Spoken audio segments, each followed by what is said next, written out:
Hey, this is Matt once again. What about the other videos? Another paid request, this time from my dear friend Efree. Thank you so much for that, man. And for those interested in requesting any type of videos, topics, reactions, commentaries, whatever, feel free to send it either directly to my PayPal or join my Patreon. Both links are down below in the info box. And this is for the film Future Hunters, which I guess some say it was 1986 this came out, some say 1988. I'm just, I'm just going to put 1986 for the sake of argument. And it stars Robert Patrick. It was one of the first films he did, was this movie. Robert Patrick, of course, would go on to be the T-1000 in Terminator 2. And he was in Copland, Fire in the Sky, Agent Dogger on the X-Files. Done a lot of stuff. And it was great to see him in this. This may be his weirdest film. Future Hunters is one of those movies that you find in those like 50 packed sci-fi, those sci-fi DVD sets that have 50 movies in them. I think the one I have actually has Future Hunters in it. And it's only been on VHS quality. It would be nice to see this bit cleaned up. Because I've said, it is trash, but it's fun trash.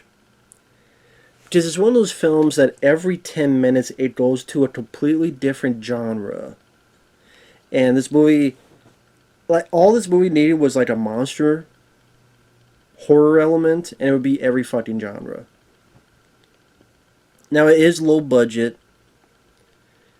and nothing in it made sense. But did I have fun? Yes. Because, okay, how to explain? Narration tells us it's 2025 and there's a Holocaust. But there may be a way to stop it. So, Richard Norton, martial artist, who I believe he was the bad guy, Mr. Nice Guy. He was also one of the main bad guys in another Jackie Chan film, City Hunter. I believe he was Cynthia Rothrock's buddy in China O'Brien. He did a film of his own that's pretty good called, I think, Under the Gun, I believe it's called.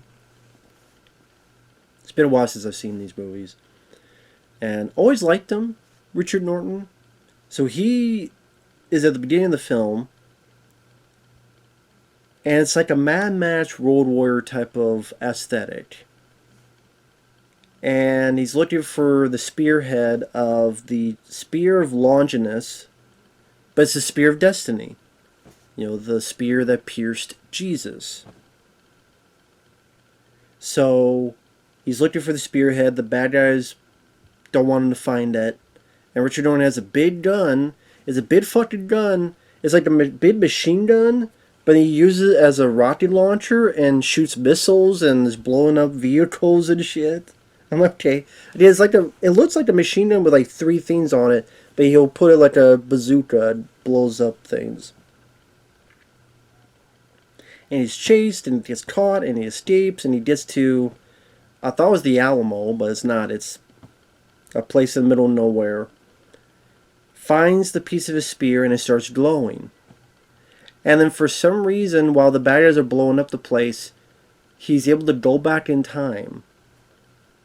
So now, okay, this is like a through the portal of time, Beastmaster 2, Terminator, whatever. Well, he goes back to 1986, where you have Robert Patrick and his girlfriend, who's an anthropologist, and right from the get-go, they get attacked by bikers. Richard Norton helps, but he gets shot, and he dies, but before he dies, he tells him, here's the head of the spear. You need to find the rest of it. Before the Holocaust, if you don't find it, a Holocaust will happen. Now, if you're to ask me how this spear, if you get together, how that stops the Holocaust, or what that pertains to the Holocaust, whether there's a nuclear Holocaust, whatever it is, how does the spear stop it?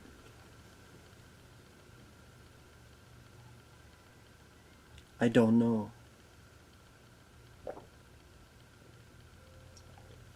I don't know. I can't answer that question, and the movie doesn't answer it either. But I say it's a Mad Max World Warrior film. Then it becomes a spy film where they're looking for answers. And there's a guy that comes up that must be the fucking Kingpin from Spider-Man. If Kingpin had a set of white hair, he's dressed like the Kingpin, he's got the fucking rose like a Kingpin. I'm like, if Kingpin had hair, that's the Kingpin. And there's car chases where the bad guy's car gets cut off and it slowly goes down the hill, but even if it's that slow, if it hits something, it explodes. Then becomes a Bruceploitation film. Because, and I should have had this out, so hopefully this doesn't fall. This guy is in it.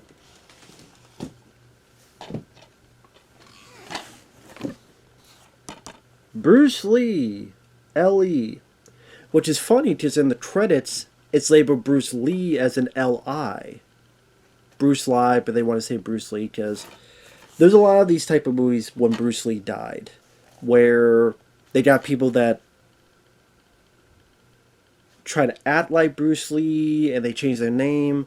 Lee Bruce, Leroy Bruce, Dragon Lee, Bruce Lee with L.I., Bruce Lee with L.E., or L.I.G.H., or whatever the hell it is. And it was movies like Fist of Death, or whatever, like, what was it? I'm trying to remember. Enter the Dragon, Enter the Tiger, or Fist of something of Death, just Fist of Fury and Game of Death. So, like, a lot of titles like Enter the Game of Death, like, a lot of these films would come out. And I wish there was a whole box set of these Bruceploitation films. Even bootleg. If anyone out there, if you ever make a or know of a big box set of Bruceploitation films, please let me know and I will gladly buy one. Even if it's a bootleg, DVDRs, let me know. Because I'm a sucker for these movies, good or bad. Because it's fascinating to me. And I actually like this film. It's not a good film in terms of there's no story. It's really just this guy kicking the shit out of people for 80 minutes, including a pagoda with all these, like, almost comic book characters. It's like it's almost like, without the girl to save, Kung Fu the video game almost. So this is actually a lot of fun. I mean, I get a lot of fun out of that movie, but because this is the guy I thought was Bruce Lee when I was a kid. Because when I was a kid, I lived in the middle of nowhere on a farm in Iowa where there's no internet. This is way, way before the years of internet. No one around where I live knew that type of stuff about movies. And the only movies they knew was the brand new ones that came out. Kids at school didn't talk movies. So I would hear about Bruce Lee on TV and stuff, but I had never seen any of his films. So I saw a VHS tape called Bruce the Superhero with Bruce Lee, this guy. I'm like, oh, that's Bruce Lee. Until years later, I'm like, no. What? There's a bunch of people? There's a whole genre that imitated one guy after he died? That never heard that before. It's never happened since. And then later I found Enter the Dragon, Way of the Dragon. I'm like, oh, that's Bruce Lee. I get it now. But I always liked Bruce the Superhero, and that I like for nostalgia. And this, I find a lot of fun. The reason I brought it up is this is the guy, Bruce Lee with L.E., who's in this movie. Bruce Lee, L.I., he's a different one. I think he's in... Was he the one in Soul Brothers or Kung Fu? Which that's a fun one. And a few others. Especially this guy. If someone has a collection of all the ones this guy did, please let me know. Like all the stuff Bruce Lee, this one did. Ellie, please let me know. I'll fucking buy it. But yeah, apparently Robert Patrick's character knows this guy, and then because they're trying to find this professor, and they're going from A to B to C to find where this professor is to try to find the rest of the spear. So yeah, it becomes a Bruceploitation film. Because this guy knows Robert Patrick, and they're going to this temple, and there's this guy named Silver Fox. It sounds like a cartoon. And it's a kung fu master. And Robert Patrick's character gets his ass kicked a lot. It's almost, someone said this. It's almost as if he was going to be Jack Burton, where it's like everybody else is doing better than him. But Bitro Little China is actually being smart about it and clever about it, and there's a reason for it. Here, it's just... But Robert Patrick does get his moments to shine, which is nice. But there are moments he gets his moment to shine, but he's also a lead character that gets his ass kicked a lot.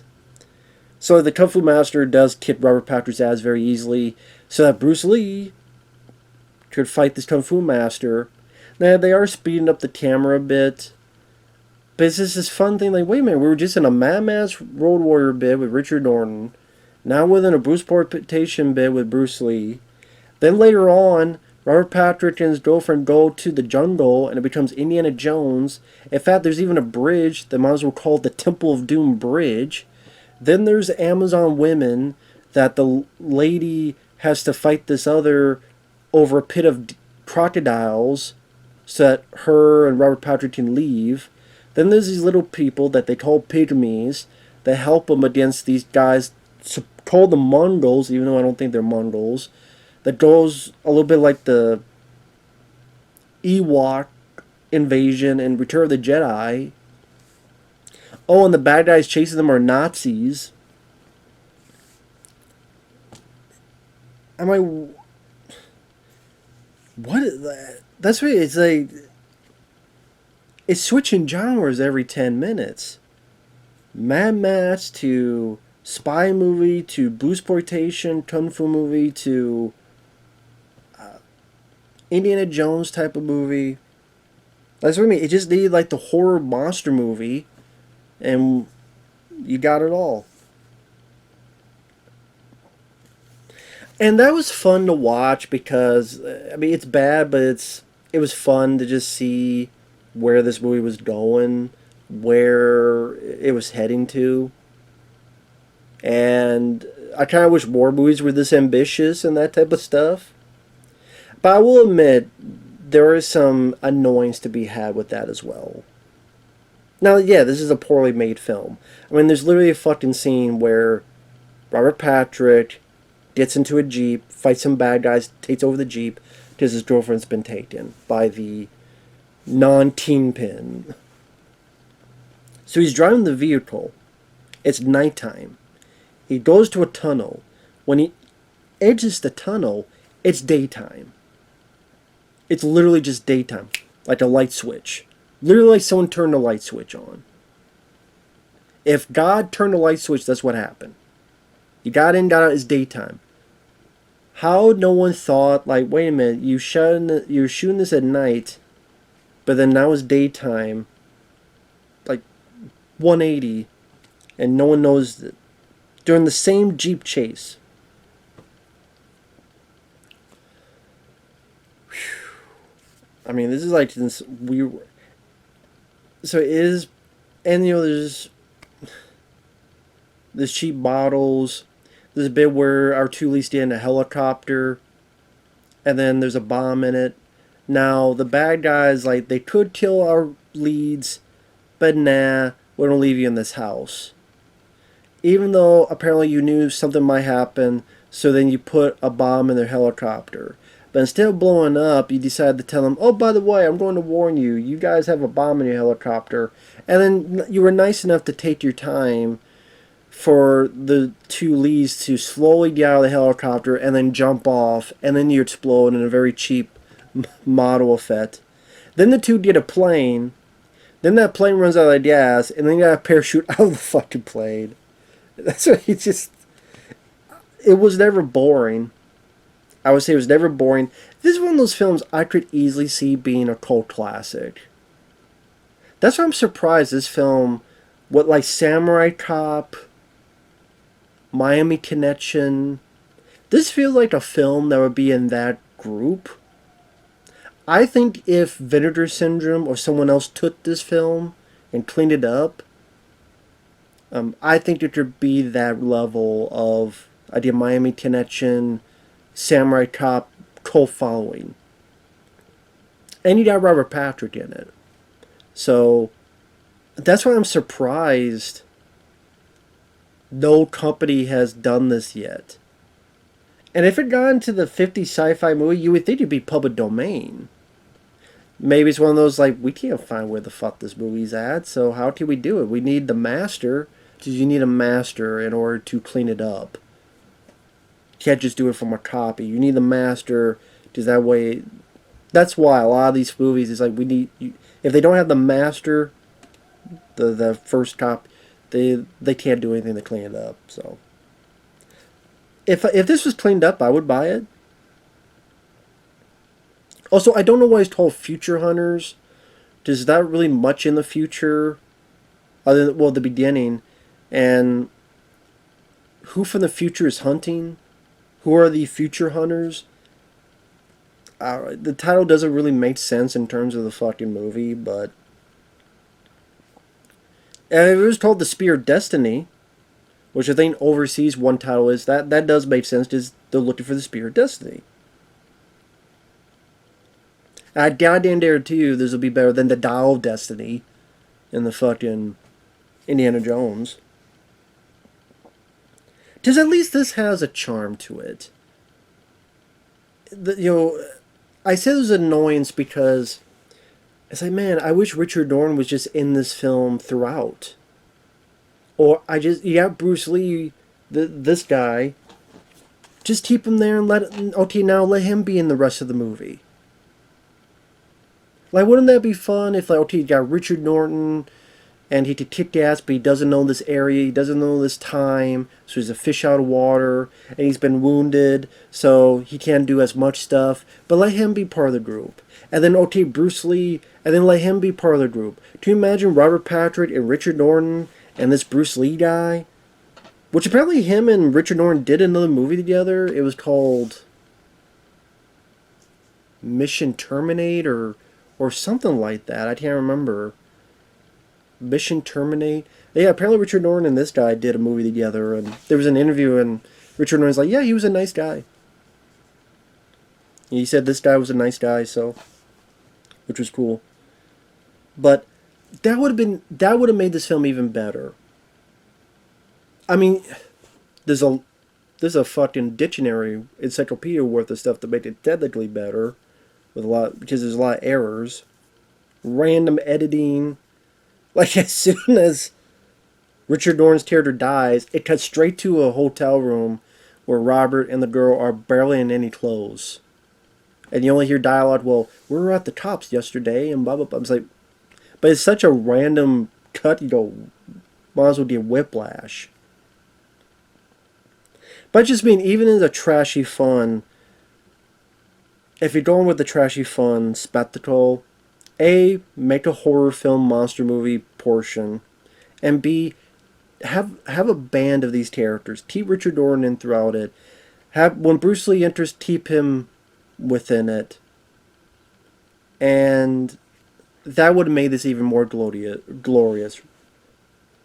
Robert Patrick, Richard Norton, and the Bruce Lee together, that would have been awesome. That's, I think, what they should have done. I think that's the crucial mistake they made. Because I think if you did that, then this easily would have been a cult film.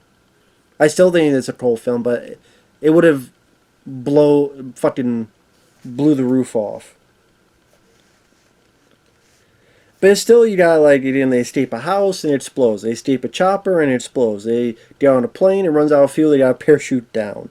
Again, it's like Nazis and Mongols, if they are Mongols, and Pygmies, and Robert Patrick shoots some people, then even gets into a sword fight with a guy, Idea in the Amazon women, if you lose, you die, and I have you man. So you better win. To the point that the last bit is kind of anticlimactic. Super spoilers, because it's just all is left is this Nazi, and him and Robert Patrick get into like a little bit of a scuffle that isn't much in terms of choreography or anything. And then Robert Patrick stabs the guy with the spear. They go off. She gets the spear, raises it. The little people cheer. Robert Patrick's like a. Layla's like.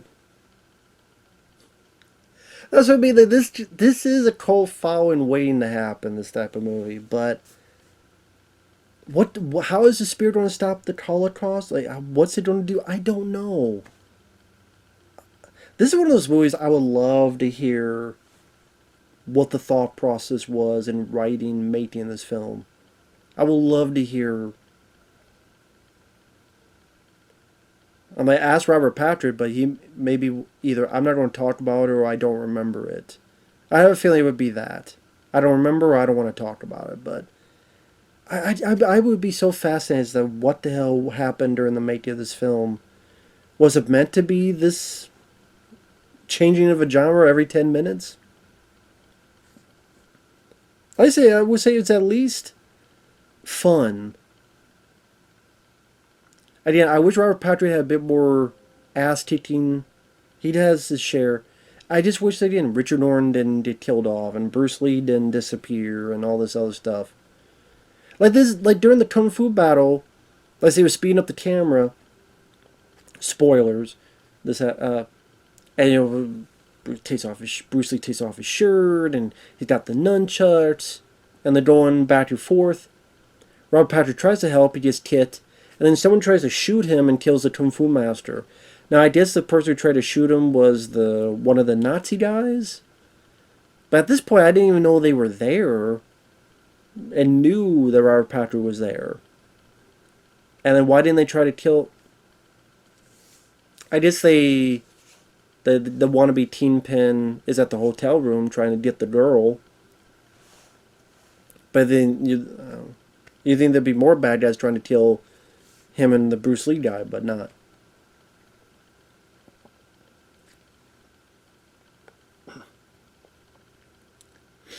So I do wish it was more Richard Norton. I do wish there was more of this guy in it. Like I said, there's a lot of errors. Like I said, there's a Jeep chase where it's nighttime. He goes through a tunnel and all of a sudden 180 daytime. But like I said, at least it was short. It was fun. And Robert Patrick starred in it. So, trashy fun. So with that said, thanks for watching. Take care. We'll see you later. Bye-bye.